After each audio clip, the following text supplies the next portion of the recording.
الحمد لله رب العالمين والصلاة والسلام على سيد الأنبياء والمرسلين أما بعد فأعوذ بالله من الشيطان الرجيم بسم الله الرحمن الرحيم إن الله وملائكته يصلون على النبي يا أيها الذين آمنوا صلوا عليه وسلموا تسليما اللهم صل على سيدنا وشفيعنا وحبيبنا ومولانا محمد وبارك وسلم صلاة وسلام عليك يا رسول الله صلی اللہ تعالیٰ علیہ وسلم۔ کل جس آیت کریمہ کی تلاوت ہوئی اس میں زنا کرنے والے مرد اور عورت کی سزا کو بیان کیا گیا کہ زناکار مرد اور عورت کو 100 کوڑے لگائے جائیں۔ اسلام کی جو یہ سزائیں ہیں کچھ لوگوں کی نظر کے اندر کھٹکتی ہیں، تو اس حوالے سے میں چند باتیں عرض کر دوں کہ شریعت اسلامیہ کے قوانین کے اندر انسان کی جان مال، اس کی عزت کی حفاظت سب سے بڑا مقصد ہوا کرتا ہے۔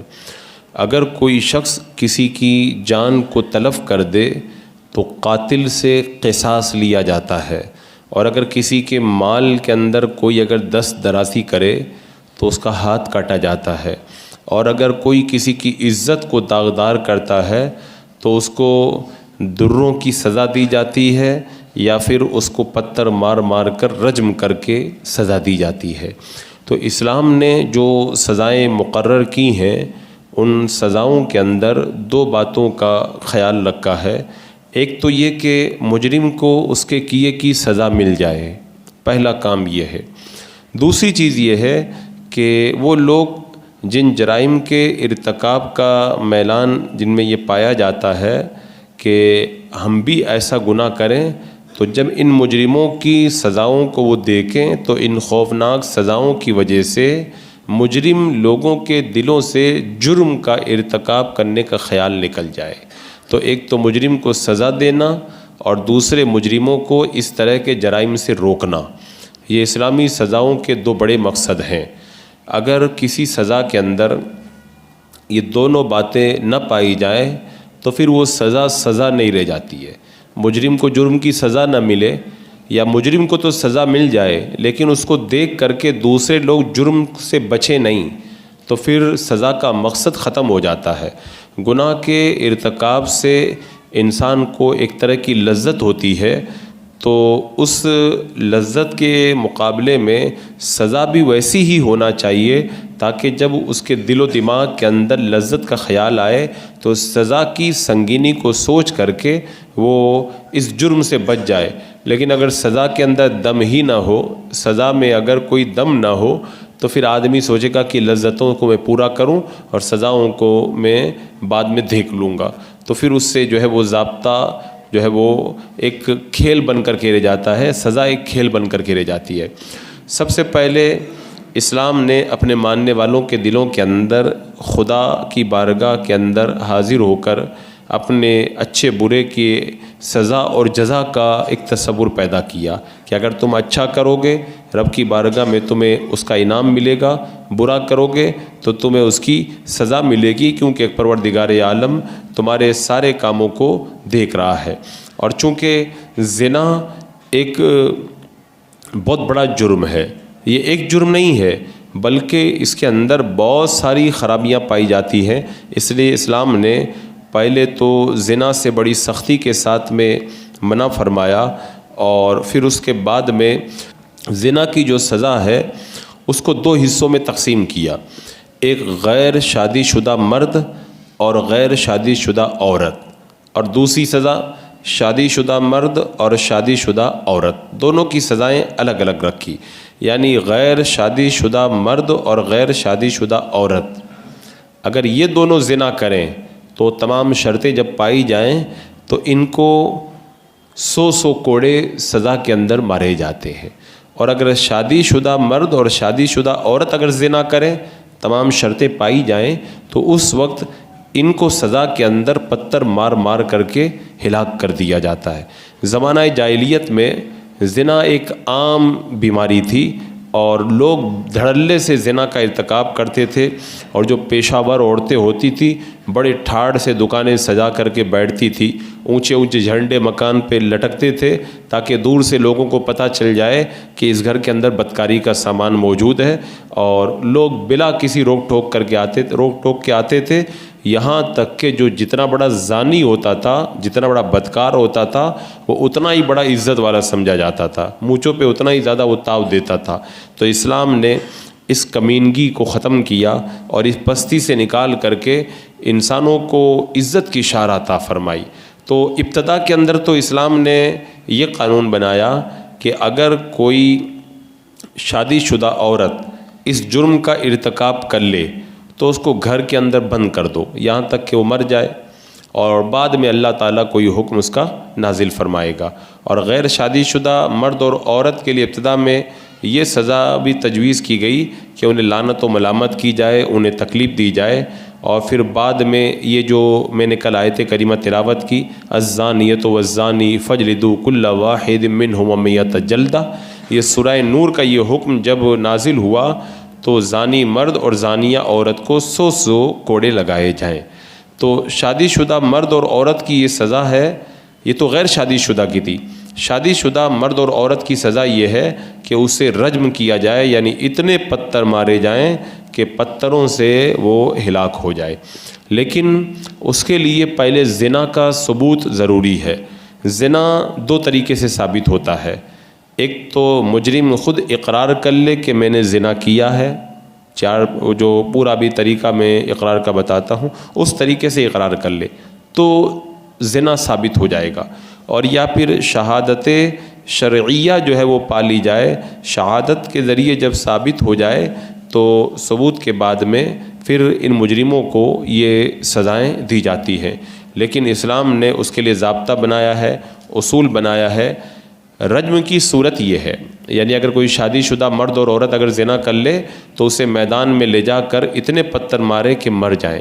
رجم کے لیے لوگ نماز کی طرح سب بنا کر کے کھڑے ہو جائیں، پہلے اگلی والی صف جو ہے وہ پتھر مارے، جب اگلی صف والے مار کر کے فارغ ہو جائیں تو وہ ہٹ جائیں، اب دوسرے لوگ آگے آئیں وہ پتھر ماریں، اور رجم میں ہر شخص یہی ارادہ کرے کہ میں ایسا ماروں گا کہ یہ مر جائے تو اس کے اندر کوئی حرج نہیں ہے، جبکہ وہ ذی رحم محرم نہ ہو۔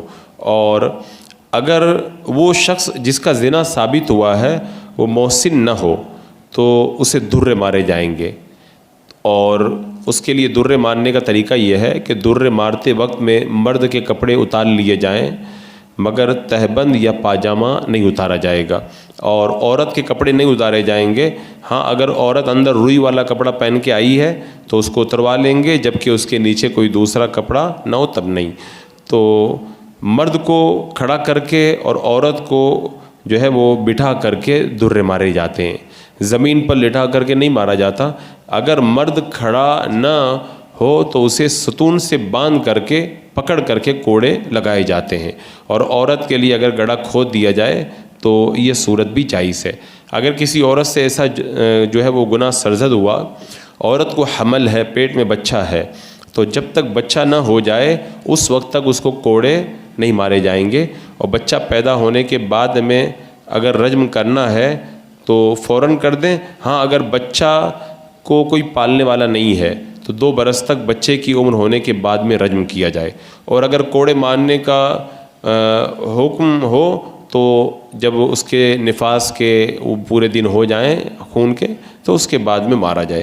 اور عورت کو اگر حد کا حکم دیا گیا اور اس نے کہہ دیا کہ میرے پیٹ میں بچہ ہے تو عورتوں کے ذریعے پھر اس کا معائنہ کروایا جائے گا۔ اچھا، ابھی جو میں نے بتایا کہ کوئی اگر اقرار کر لے کہ میں نے زنا کیا ہے تو کوڑے جو ہیں وہ لگائے جائیں گے یا جو رجم ہے وہ کیا جائے گا۔ اقرار کا طریقہ کیا ہے؟ اقرار کا طریقہ یہ ہے کہ قاضی کے سامنے 4 بار 4 مجلسوں میں ہوش کی حالت میں صاف صریح لفظ میں زنا کا اقرار کرے، 3 مرتبہ تک ہر بار قاضی اس کے اقرار کو رد کر دے۔ جب 4تھی بار اس نے اقرار کر لیا، اب وہی 5 سوال قاضی اس سے کرے گا، یعنی زنا کسے کہتے ہیں، کس کے ساتھ زنا کیا، کب کیا، کہاں کیا اور کس طرح، یہ سب سوالوں کا جواب جب دے دے گا تب قاضی جو ہے وہ اس کے اوپر حد قائم کرے گا۔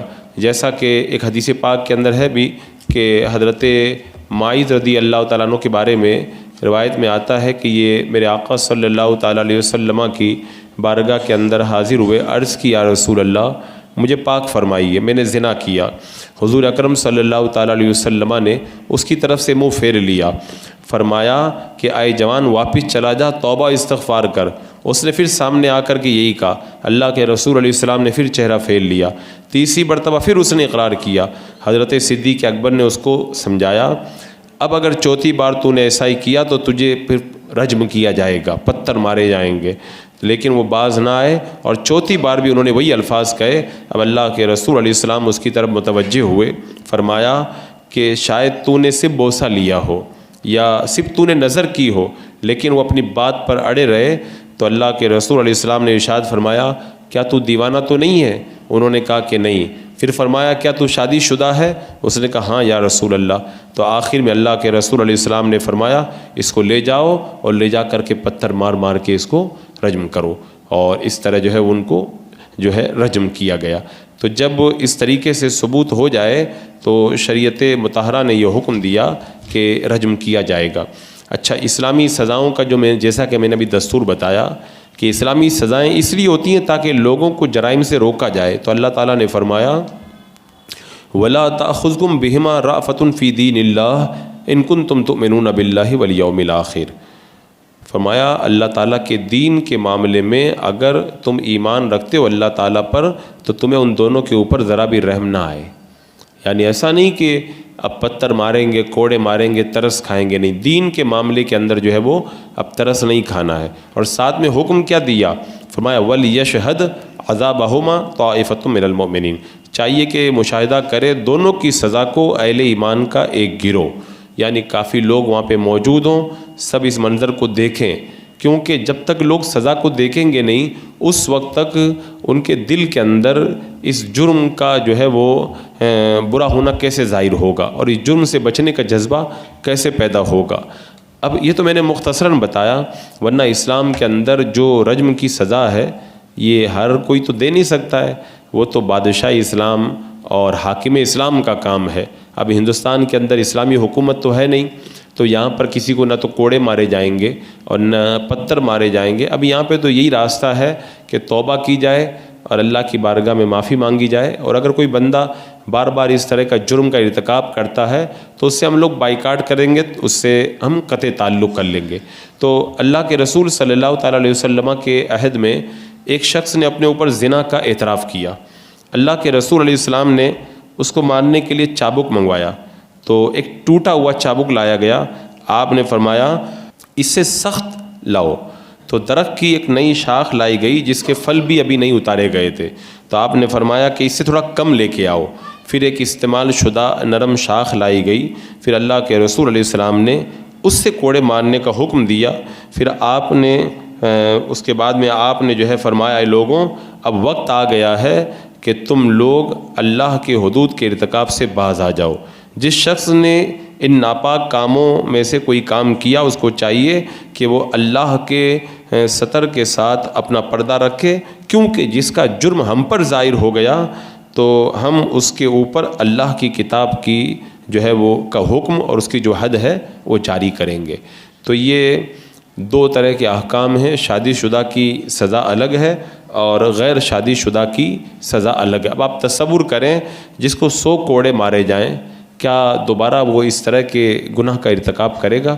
یا جس کو پتھر مار مار کے ہلاک کر دیا جائے، اس کو جن لوگوں نے دیکھ لیا وہ اس گناہ کی طرف کبھی بڑھیں گے؟ لیکن آج کل جو بلاತ್ಕಾರ بڑھ رہے ہیں، زنا بڑھ رہا ہے، بدکاری بڑھ رہی ہے، اس کی وجہ کیا ہے؟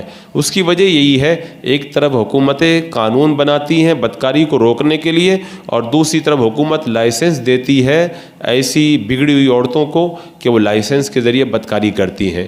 تو یہ تو کوئی قانون نہیں ہوا، ایک طرف تو اس کو جو ہے وہ روکا جائے اور دوسری طرف اس کا راستہ کھول دیا جائے۔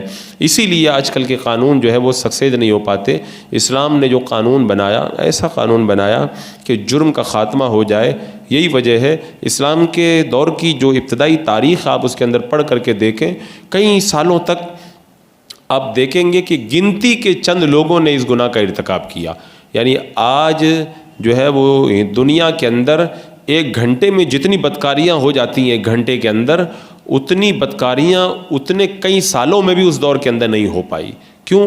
اسلام نے قانون ہی ایسا زبردست بنا کے دیا. یہ دوگلی پالیسی نہیں کہ پیسہ دو لائسنس لو اور اپنی جیب میں پیسہ رکھا لائسنس دیا اس کے بعد میں جو چاہے وہ کرو. یہ قانون بنانا نہیں ہوا.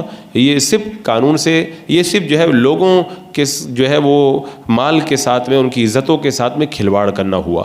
تو شریعت مطہرہ نے یہ قانون اسی لیے بتایا کہ اس معاملے کے اندر تم لوگ ترس نہ کھاؤ، اور اسلام نے جو سزا بتائی ہے اس سزا کے اوپر تم عمل کرو، کیونکہ اس سزا کا اہم مقصد لوگوں کو عبرت دلانا ہے. جب لوگوں کو عبرت پیدا ہوگی تو خود بخود وہ گناہ سے بچتے ہوئے نظر آئیں گے.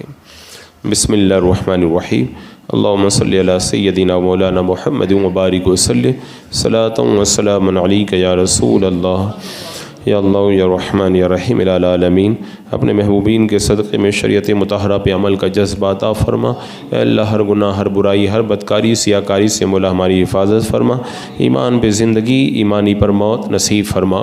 ربنا تقبل منا انک انت السمیع العلیم وتب علینا انک انت التواب الرحیم. ان اللہ وملائکتہ یصلون علی النبی یا ایہا الذین آمنوا صلوا علیہ وسلموا تسلیما. اللہم صلی علی سیدنا و شفیعنا و حبیبنا و مولانا محمد وبارک وسلم. صلاۃ و سلام علیک یا رسول اللہ. سبحان ربک رب العزۃ عما یصفون وسلام علی المرسلین والحمد للہ.